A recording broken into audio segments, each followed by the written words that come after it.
கடவுளுக்கு எங்களை அர்ப்பணம் பண்ணிக்கிறோம்னு சொல்லக்கூடிய பல மதங்களிலும் இருக்கக்கூடிய இந்த மாதிரி மத குருமார்கள், முஸ்லிம்களா இருந்தாலும் இப்படி ஒருத்தர் இருந்தால் அவனுக்கு தான் நடக்கும். மத குரு போர்வையை பொருத்தி கொண்டு நாங்க கடவுளுக்காக எங்களை தியாகம் பண்ணிட்டோம்னு சொல்லக்கூடிய பல பேரும் பல சந்தர்ப்பங்கள்ல பலவிதமான சில்மிசங்கள்ல ஈடுபட்டு பல முறை மாட்டிக்கொண்டு சிறைச்சாலைல கம்பி எண்ணி வெளியே வந்து பல கூத்துகள் நடந்து கொண்டிருக்கிறது. மக்களால் அடித்து நைய புடைத்து உதைக்கப்படுற காட்சியெல்லாம் பாக்குறீங்க. அப்ப ஏன் இயற்கைக்கு மாத்தமா இதை பண்றீங்க? இதான் நடக்கான்னு தெரியுதுல. மேலை நாடுகளை எல்லாம் அப்படிலாம் சொன்ன இந்த துறவு நிலை ஆண்களுக்கு பெண்களுக்கு திணிச்சாங்களா, அதுல ஏற்பட்ட பலவிதமான அசிங்கங்கள் எல்லாம் வெளியே வந்து அந்த போப்பாண்டவர் அவர்களை மன்னிப்பு கேட்கிற அளவுக்கு எல்லாம் நிலைமை உண்டானது. அப்ப நம்ம என்ன புரிந்து கொள்ள வேண்டும்? இதெல்லாம் இயற்கைக்கு மாற்றமான கும்பலையில மட்டப்படுத்தாதீங்க. எப்படி நீங்கள் வந்து ஒரு கடவுள் இருக்க பெண்ணு தேவையோ, பெண்ணு கடவுள் இருக்க ஆணும் தேவை, ரெண்டு பேரும் ஒன்னா இணைந்து இருந்தால்தான் இறைவன் என்ன செய்ய முடியும்? நெருங்க முடியும். வேறமா தடமுறலாம இருக்க முடியும், தப்பு தண்டா போகாம இருக்க முடியும். அப்படிங்கிற வகையில அந்த மாதிரி இஸ்லாம் என்ன செய்கிறதுன்னா, பெண்களை ஆன்மீகத்துக்கு அவங்க இடைஞ்சல் கிடையாது. அப்ப இந்த கண்ணியத்தை வந்து 1400 வருஷத்துக்கு வந்து யாருமே கொடுத்தது கிடையாது. பொம்பளைனா ஆம்பளைக்கு சந்தோஷம் கொடுத்துட்டு இருக்க வேண்டியதான் பேசாம. எங்களுக்கு ஆடி பாடி மகிழ வைக்க வேண்டிய வேலை மட்டும்தான் உங்களுக்கு இருக்கிறதுன்னு சொல்லுவாங்க. அதுல வந்து இஸ்லாம் என்ன பண்ணுகிறது? அதை தடை செய்கிறது. அதே மாதிரி வந்து ஆன்மீகத்தில் உள்ளது என்ன? வணக்க வழிபாடுகள். எப்படி ஆண்களுக்கு 5 நேர தொழுகை இருக்கிறதோ அதே மாதிரி பெண்களுக்கு இருக்கிறது. வேற எங்க போய் பார்த்தாலும் கூட ஆண்களை விட பெண்களுக்கு இந்த வழிபாட்டுல வித்தியாசங்கள் இருக்கிறத பார்க்கலாம். இது இஸ்லாத்தை பொறுத்த வரைக்கும் அந்த மாதவிடாய்ங்கிற காரணத்துக்காக வேண்டிய தொழுகை நோன்பை அவங்க அந்த நேரத்தில் விட்டு விடுவார்களே தவிர, மற்றபடி ஆண்களைப் போலவே தொழுகலாம், ஆண்களைப் போலவே குரானை ஓதலாம், குரானை சிந்திக்கலாம், மார்க்க அறிவை அறிந்து கொள்ளலாம், மக்களுக்கு எடுத்து சொல்லலாம். இந்த எல்லா விதமான உரிமைகளையும் அன்றைக்கு இஸ்லாம் வழங்கியிருக்குங்க. வேதம் படிக்கக்கூடாது, வேதத்தை பத்தி சொல்லக்கூடாது என்று எல்லாரும் வைத்திருந்த ஒரு காலகட்டத்தில் வேத புத்தகத்தை கையில கொடுத்து படின்னு சொன்ன ஒரு மார்க்கம் இது இஸ்லாம் மார்க்கம். திருக்குறான்ல அழகாக சொல்லி காட்டுகிறது. 9வது அத்தியாயம் 71வது வசனத்தை எடுத்து பாருங்க. ஒல் மூமினூன ஒல் மூமினாத், அல்லாஹ்வை நம்பி இருக்கக்கூடிய ஆண்களும் அல்லாஹ்வை நம்பின பெண்களும் ரெண்டு பேருமே பாலுஹும் அவுலியாவு பாலின், சிலருக்கு உற்ற நண்பர்களாக இருக்கிறீர்கள். ஆண்கள் பெண்களுக்கு நண்பர்களாக இருக்கிறீர்கள், பெண்கள் பெண்களுக்கு ஆண்களுக்கு நண்பர்களாக இருக்கிறீர்கள். பெண்கள்ல கூட சில பெண்களுக்கு நண்பர்களாக இருக்கிறீர்கள், ஆண்கள்ல கூட சில ஆண்களுக்கு நண்பர்களாக இருக்கிறீர்கள். சிலருக்கு நண்பர்களாக இருக்கிறீர்கள். நண்பரா இருக்குன்னு என்ன அர்த்தம்? இந்த நம்ம காலத்து நண்பர்கள் அந்த நண்பரா? நண்பர்னு சொல்லிட்டு தனியா எடுத்து ஓடி போற அந்த நண்பரா? அந்த நண்பர் கிடையாது. இது நண்பர் கிடையாது. இது காமயிச்சு, இது வந்து இது விபச்சாரத்தை போய் நண்பர்னு சொல்லி திரிகிறார்கள். அது அல்ல. நண்பர்னா என்ன? யஅமுருன பில் மஅரூஃப் வ யன்ஹவுன அனில் முன்கர், நல்லதை ஒருவருக்கு ஒருவர் ஏவுகிறீர்கள், எடுத்து சொல்கிறீர்கள், தீமையான காரியத்தை விட்டு ஒருவரை ஒருவர் தடுக்கிறீர்கள். அப்போ ஒரு ஆம்பளை பொம்பளை சமூகத்தில் கலந்து வாழக்கூடிய சமூகத்தில் ஒரு ஆம்பளை தப்பு செய்யறான், பொம்பளை பார்க்கிறான். இந்த பொம்பளை போய் இந்தப்பா இது மார்க்கத்தில் தப்பு என்று சொல்லலாம். இந்த மார்க்கத்தில் தான் சொல்லலாம். இஸ்லாத்துல என்ன சொல்லலாம்? பெண்கள் வந்து ஆண்களை போலவே, ஒரு ஆண் வந்து மதுபான அருந்துகிறான், புகைப்பிடிக்கிறான், இந்தப்பா புகைப்பிடிக்காத, அது வாப்பாவா இருக்கணும் அண்ணனா இருக்கணும் அவசியம் கிடையாது. எந்த ஒரு ஆம்பளை அந்த தப்பான காரியம் செஞ்சாலும் ஏப்ப அந்த கேடு செய்யற காரியத்தெல்லாம் செய்யறீங்க என்று இந்த தீமையான ஒரு காரியத்தை காணும் பொழுது அதை தடுக்கணும். நண்பர்களா இருந்தா தடுப்பீர்களோ? ஒருத்தருக்கு ஒருத்தர் உற்ற நண்பர்களாக இருந்தால் எப்படி இந்த நண்பன் வந்து கிணத்துல விழும்போது தடுப்பீங்களோ, சாக்கடையில விழும்போது தடுப்பீர்களோ, அவன் கஷ்டப்படும் போது உதவுவீர்களோ, அந்த மாதிரி உள்ள நண்பர்களாக இருந்தால் நீங்க செய்ய வேண்டிய முதல் வேலை என்ன? நன்மையான காரியத்தை அவர்களுக்கு எடுத்து சொல்ல வேண்டும், தீமையான காரியத்திலிருந்து அவரை தடுக்கணும். அப்ப தொழுகை, நோன்பு, ஜக்காத்து, சதக்கா, ஹஜ்ஜி எல்லா விதமான வணக்கங்களும் ஆண்களுக்கும் கடமை பெண்களுக்கும் கடமை என்கிற அளவுக்கு இந்த மார்க்கம் அவங்களை சமமான நிலையில் வைத்திருக்கிற காட்சியை பார்க்கிறோம். இறைவனை அவர்கள் என்ன செய்யலாம்? நெருங்கலாம், இறைவனை வழிபடலாம்.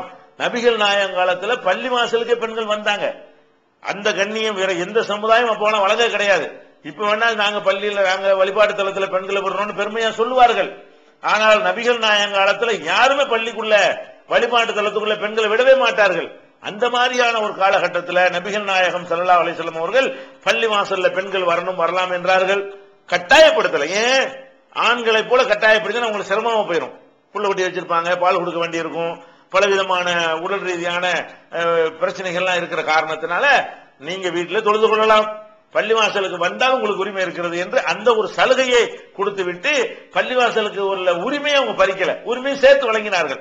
அப்ப நபிகள் நாயகம் காலத்துல பெண்கள் பள்ளிக்கு வந்தாங்க, குழந்தையோட தூக்கிட்டு வந்தாங்க, அது மாதிரி பின்வரிசையில் நின்று தொழுவாங்க, தொழு முடிஞ்சு வேகமா போயிருவாங்க என்றெல்லாம் நிறைய ஹதீஸ்களை பார்க்கிறோம். பள்ளிவாசலுக்கு வராதிங்க என்று பெண்களை தடுத்ததாக ஒரே ஒரு ஹதீஸை கூட பார்க்க முடியவில்லை. ஆனா சமூகத்தில் இன்னைக்கு வழங்காம இருக்கிறாங்க. அதனால அது ஒரு கேள்விக்குறியாக மக்களால் ஆக்கப்படுகிறது. ஆனா இஸ்லாம் அந்த நன்மையை வழங்கி இருக்கிறது. பள்ளிவாசலுக்கு என்ன நம்ம நினைச்சு பார்க்கணும், என்னடா இது பொம்பளைன்னா ஒரு மாதிரியா பார்ப்பாங்க எல்லா சமூகத்திலையும். எந்த அளவுக்குனாங்க, பெண்களுக்கு இயற்கையா மென்சஸ் வந்துருது, மாதவிடாய் வந்துருது. மாதவிடாய் நல்லா ஜாலியா இருந்தா ஒன்னா சேர்ந்து எல்லாம் செஞ்சுவிட்டு இந்த மாதவிடாய் நேரம் வந்தோம் என்ன பண்ணுவாங்க தெரியுமா, வீட்டுக்குள்ள விட மாட்டாங்க, வெளியே தூக்கி போட்டுருவாங்க. வாசல் ஒரு பாயை போட்டு படுத்துக்க. அப்ப அவ தொட்டா தீட்டு, பட்டா தீட்டு, பார்த்தா தீட்டு என்கிற அளவுக்கு அந்த பெண்களை அவமானப்படுத்துற காட்சி எல்லாம் பார்க்கணும்.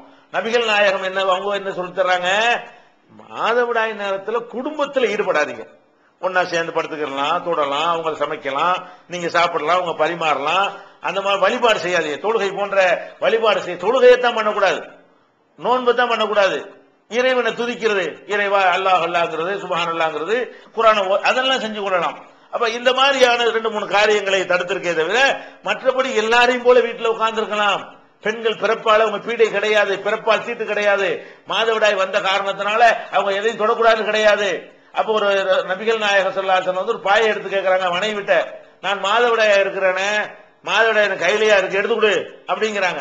எவ்வளவு அறிவுபூர்வமாக நபிகள் நாயகம் ஸல்லல்லாஹு அலைஹி வஸல்லம் அவர்கள் இந்த பெண்கள் உடல் ரீதியா உங்களுக்கு ஒரு பிரச்சனை இருக்கிறது, அது இயற்கையான ஒரு விஷயம், அதுக்காண்டி ஒதுக்கிடுவீங்களா, அதுக்காண்டி சமூகத்தில் சேர்த்துக்கிற மாட்டீங்களா, அதுக்காண்டி ஊட்ட விட்டு அவங்க பொருளை சமைக்க கூட கூடாது, பாத்திரத்தை தொடக்கூட கூடாதுன்னு ஒதுக்கிடுவீங்களா? இதெல்லாம் நடக்கிறது எல்லா உங்களுடைய முஸ்லீம் கிட்ட இல்ல. உங்களுக்கு ஆச்சரியமா இருக்கு நான் சொல்வது, பல சமூகங்களில் தான் நடக்கிறது. நபிகள் நாயகம் ஸல்லல்லாஹு அலைஹி வஸல்லம் அவர்கள் அவங்க மனைவியோட மாதவிடாய் இருக்கிற நேரத்தில் சேர்ந்து இருப்பார்கள். அவங்க வாய் வச்சு குடிச்சதை இவங்க குடிப்பாங்க, அவங்க கடிச்ச இறைச்சி எடுத்து இவங்க வைத்து கடிப்பாங்க. இந்த மாதிரி தான் நபிகள் நாயகம் ஸல்லல்லாஹு அலைஹி வஸல்லம் அவர்கள் பெண்கள் நடத்திருக்கிறாங்க. இது எவ்வளவு பெரிய கண்ணி, எவ்வளவு பெரிய மரியாதை. இந்த மாதிரியான ஒரு நிலைமை எல்லாம் இந்த மார்க்கம் அவர்கள் வழங்கி இருக்கிறது. அது அப்ப என்ன அர்த்தம், பெண்களுக்கு வழிபாட்டுற உரிமை இருக்கிறது, கடவுள் நெருங்குற உரிமை இருக்கிறது. அது போக பெண்களுக்கு ஆண்களுக்கெல்லாம் இல்லாத ஒரு கூடுதலான ஒரு உபரியான ஒரு உரிமை தந்திருக்கிறது. என்ன உரிமை, பொம்பளை என்ன செய்வாங்க, ஏதாவது இருந்தாலும் அவதூறு சொல்லி கிளப்பிடுறது. ஒரு பொம்பளை பிடிக்கலன்னு வைங்களேன், இந்த அவனோட போனா இவனோட போனான்றது, இந்த மாதிரி அடிச்சு விடுறது. இஸ்லாம் என்ன செய்ய தெரியுமா, பெண்கள் மேல எவனாவது அவதூறு சொன்னீங்க, 4 சாட்சியோட தப்பு நடந்தான்னு பார்த்து 4 சாட்சியோட நிப்பாட்டணும். இல்லைன்னு சொன்னா அவங்களுக்கு 80 கசையடி கொடுக்கணும். 80 கசையடி மட்டும் கிடையாது, அதுக்கு பிந்தி அவனை எந்த விஷயத்திலையும் சாட்சியாக ஒப்புக்கொள்ள கூடாது என்று இஸ்லாம் 24வது சூறாவுல 4வது வசனத்தில் சொல்கிறது. வல்லதீன யர்மூனல் முஹ்சனாத், கற்பொழுக்கம் உள்ள பெண்கள் மீது யார் பழி சுமத்தி சும்மலம் யஅதூபி அர்பஅத்தி சுஹதா 4 சாட்சிகளை கொண்டு வரவில்லையோ ஃபஜ்லிதுஹும் 80 ஜல்தா 80 கசையடி கொடுங்கள். வலா தக்பலு லஹும் ஷஹாதத்தன் அபதா, ஒருபோதும் அவங்களுடைய சாட்சியத்தை ஏற்றுக்கொள்ளாதீர்கள் என்று 24:4 சொல்லப்படுகிறது. இப்படி பெண்களுக்கு முஸ்லிம் குடும்பத்தில் பெண்ணாக பிறந்தவர்கள் வேற எந்த சமூகத்திலும் இல்லாத உரிமை அந்தஸ்து நீங்க அடைகிறீங்க. உள்ளுக்குள்ள வேற யாருக்கு வேற சமூகங்கள்ல எப்படி அவங்க நடத்தப்படுறாங்கன்னு உங்களுக்கு தெரியாது. உங்களுக்கு வெளியே அவங்க ட்ரெஸ் வித்தியாசமா அணிஞ்சிட்டு வர்ற காட்சி மட்டும் உங்களுக்கு தெரியும், அவங்க வேலைக்கு போற காட்சி தெரியும்.